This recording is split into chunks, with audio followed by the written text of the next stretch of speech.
Hello, my friends. AmyR here with Prairie Paper and Ink. Welcome back to my face and my card making space.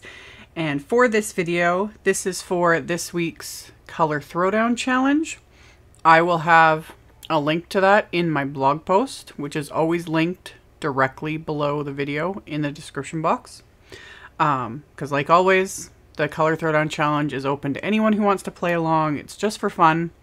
And I love it because it gets me thinking in color combos that I just don't normally gravitate towards.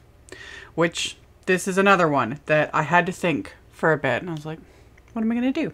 So, I went with a couple oldie but goodie favorites and made basically a couple tags. But I put them on cards because cards are what I do. But they could be just standalone tags, which you guys will see as I make them. Choice is yours. So keep watching and I will show you guys how I made these. Alrighty, so as is my method with 3D embossing folders, specifically Simon Says Stamps 3D embossing folders, Spellbinder's Platinum 6 machine with the original platform, 2 metal shims, and then the folder with cardstock. Now, the little tags I'm using, were in a pack that came in like a card kit last year. I've used them in multiple videos. I have extra packs of them. I love them. They're no longer available. Discovered that when I started linking the supplies. So, I will link to an awesome CZ Design tag wafer die set and Distress KRAFT HEAVYSTOCK. Basically would do the same thing to make these tags, which is great. So same method though to emboss as I would emboss any cardstock. I lay out my flour sack cloth. It doesn't have to be a flour sack cloth. I've had these for years and I use them for all the things. I just have something out so I don't get water everywhere, you know? And I lightly mist the back of the tags or cardstock or whatever. This just helps to get a deeper impression with the embossing. Plus, it softens the fibers in the paper so that it doesn't crack. Because some patterns, especially when they're really deep 3D patterns, can like crack your cardstock. This helps prevent that. So I misted it. Both tags happened to fit in the folder, which was great. This is the Margot tile embossing folder. This comes in the August card kit from Simon Says Stamp, also available separately. I'll have the links. Anyway, love it. So I embossed the tags and then I went direct to paper with my white pigment ink pad and I didn't like it. It just wasn't doing it for me. So rather than scrap this and do it again, I just grabbed my big blending brush that I've used in previous videos that I've used with just white pigment ink, so I don't use it with anything else. And without adding any extra ink to the brush, I just blended out what I had applied and I was good with it. Yeah, it just softened it, made it a little less harsh, and yeah, I was just fine with that. So it makes the pattern more difficult to see on camera. You can see it right now, but like on camera and in photos, but in real life, it's just a subtle little extra.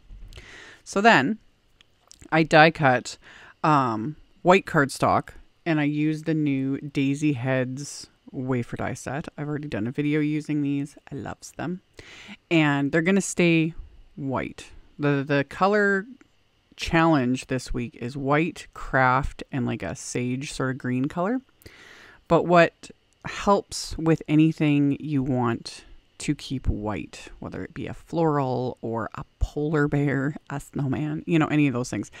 Shading adds just everything. It's subtle, but it makes a difference. So I'm using Simon's Morning ink, just the palest kind of blue purple shade, and very, very lightly blending that on the centers of all these die cut pieces. I have them all stuck to the biggest Waffle Flower grip mat, just to hold them all in place. And then I very, very lightly blended that. Again, it's very subtle, but it makes a difference. So after I did that blending, I quickly adhered all of these together. By quickly, I mean just as I was pulling off the mat. This is sped up in editing, so everything, I look way faster than I really am in real life. So I assembled all of the actual blooms, and then I just stuck the centers to the grip mat. And on those, I blended all 3 of Simon's brownings. So latte, cappuccino, and mocha, starting with the lightest, which was latte. So got that on there, added a bit of the cappuccino, and then I'll add a bit of the mocha. And these end up being like the 3 kind of blended together, end up being like a very nice craft color, which was perfect for the color challenge. So after I'd blended them, I just used my little reverse tweezers to hold them in place, slap some glue on there, and then stick them onto each of these flowers to finish off all of them. And yeah, I've said this like the broken record that I am. I really love die cuts and just either ink blending them, ink smushing them, watercoloring them, all the things. You know, there's so many different ways you can zhuzh them up, and I like them all. It just, yeah, it's a therapeutic sort of thing for me. It's like, oh, sit and just die cut, and then sit and do whatever method I've decided. Today it was ink blending. Yeah, to add color to them and depth and all that fun stuff. So for the greenery, no surprise here, I'm using the Windswept leaves die set again. I'm genuine 100% favorite. I've said this many times. This one has been in many videos since it came out. I love it. Love it. Anyway, I used Simon's Aspen ink first. And I've said this too. This combo is not one I reach for whatever reason. I don't know why. And yet every time I do, this is why I love the Color Throwdown Challenge, because it makes me reach for colors I don't often just reach for. And these ones I don't, and yet every time I do, I'm like, oh, they're such pretty greens. I love them. So aspen, sage, and pine. So aspen being the lightest, I like stuck all over these die cuts. Sage, added that more towards like the centers and the bases of the leaves. And then the pine ink, I went very lightly with, keeping it mostly to kind of the stems and the centers. It just gives it that extra something. And I've mentioned this in many videos with Simon's positively saturated inks. You don't have to be super good at blending. It kind of takes care of it for you. As it dries, it softens, it softens back, it dries back a bit, so it lightens up a bit, and it also just softens and smooths out, and oh, chef's kiss. So then another couple oldie but goodie favorites. The layered rose leaves wafer die and the etched dragonfly. The etched dragonfly has also been in many, many videos. One of my ultimate favorite wafer dies. And I die cut a scrap of black cardstock for the body of the dragonfly. And the leaves and the wings, I die cut from some gold vellum. I've shown this gold vellum in various videos. It's so pretty, so soft, so pretty. Love. So I adhered the little wings to the body. I'm using just KRAFT tacky glue. This KRAFT tacky glue I have just in a little Gina K precision bottle, and perfect for all my little detail things like this where I just need the tiniest amount of glue. Like a little tiny dot is all you need to adhere these. So got the little wings adhered to my dragonflies. And then that tag there on the left, I've mentioned this before. When I'm doing multiples, and I purposely, I like doing multiples because it's like if I've got everything out, why not? But second reason too is when I'm needing to arrange things like florals or clusters of whatever elements, it's nice to have a second set where it's like, ooh, I can sit and fiddle, figure it out, lay it all out, and then it can sit there, and I use that as my guide.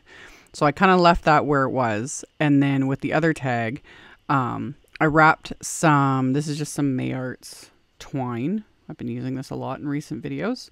And doubled it up, wrapped it around through the hole of the tag, tied that in a bow, and then used my little sort of rough layout there on the other tag to give me an idea where I wanted to adhere all these elements.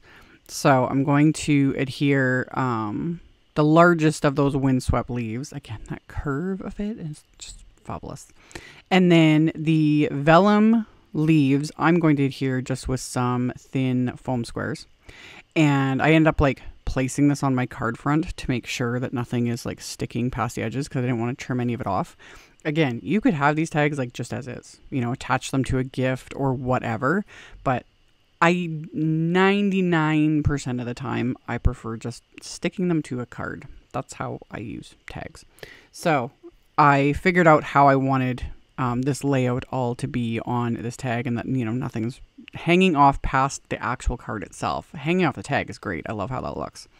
So got the leaves attached, and then I start adhering my little daisy blooms, and that third little daisy there, I end up cutting off just a little bit of a couple of the petals just so I can kind of squish it underneath, you know, because you're not going to see that anyway, but cutting those off just made it easier to kind of slide it under there.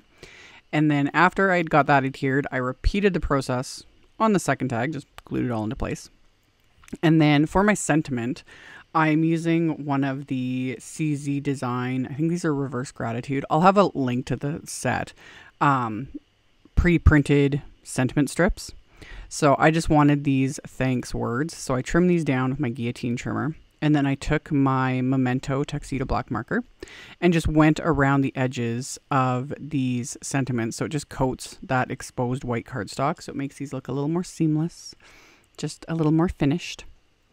And then to adhere those to the tags, I just use some of my Waffle Flower foam strips. So stuck those onto there and then pop that onto the tag. Again, love having things hang off. These tags would be just great, like attach them to a little craft like gift bag. Love it. Love it. But anyway, stuck the sentiments in place. And then for the little dragonflies, I decided to pop those up with foam tape as well. I cut the thinnest little sliver off of the same little Waffle Flower foam strips and just stuck that to the body of the little dragonfly, and then peeled off that backing and then popped that into place so it looks like he's kind of floating there, you know.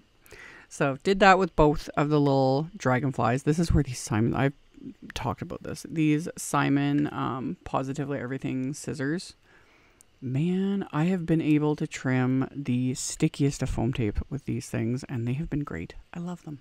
So got the dragonflies into place. And then for the insides of my cards are going to be top folding A2 white note cards. Pulled out another oldie but goodie favorite. This has been in a bajillion videos, all the things. This is the XL Greetings 2 stamp set. I grabbed the sentiment I wanted from that, lined it up on the inside of the card, and then I inked up and stamped that with the Aspen ink, so the lightest of those 3 green shades. And I stamped it purposely a little bit lower than I normally would because I still had one of those die cut daisies left over as well as one of the leaves. So I was like, ooh, if I stamp this a little bit lower, I can add the leaf and the daisy to the inside. It just gives it that little extra something. So adhered the leaf and the daisy with the KRAFT tacky glue. Did the same thing to the second card. Once those are adhered, to adhere the tags to the card fronts, I'm going to pop a little bit of Big Mama foam tape. One, gives it a tiny bit of extra dimension because this foam tape is not very thick. And also just kind of helps to like really secure because the tags are a little bit warped from being sprayed with water, run through the embossing folder, etc., etc. So Big Mama foam tape for the win. So added all of that, peeled off the backing, and then I'm going to stick these to the cards. So once I've got all of that backing peeled off, and I'd added an extra little bit of foam tape behind the part of the sentiment that was, you know, hanging off the edge there. So got those adhered, and then is my final little bit of embellishment, because of course I had embellishments that match. These are the Trinity Stamps matte metallic gold confetti. Oh, I raved about these when I did the release and review when they released these in their, I think it was their June release. Love them so much. And I'm pretty sure I've already used them in like 1 or 2 videos. They're fabulous. There's something about the matte finish on them that I'm just like, I just love it. So went a little heavy handed with these versus what I normally do. Stick a few extras on just cuz. So figured out my little placement of those, and then same thing, just adhered them into place with little dabs of KRAFT tacky glue. Once those are adhered, these cards are complete. Like I said in the intro, I will have a link below the video to my blog post. In the blog post, there will be a link to the current Color Throwdown Challenge. All the info will be on the Color Throwdown Challenge blog. I will have the pictures of the cards in my blog post. I'll have picture links to all the supplies I used. I will also, of course, have the supply list with all the links directly below the video as well. So you can check that out below if you are interested. There's also links to my social medias, specifically my Facebook and my Instagram, if you guys want to follow me on there if you don't already. And yeah, thank you guys, as always, so very much for taking the time to watch my videos, for thumbs upping and commenting. Subscribe if you haven't. I'd love to have you. And I'll see you all very soon in the next video. Bye.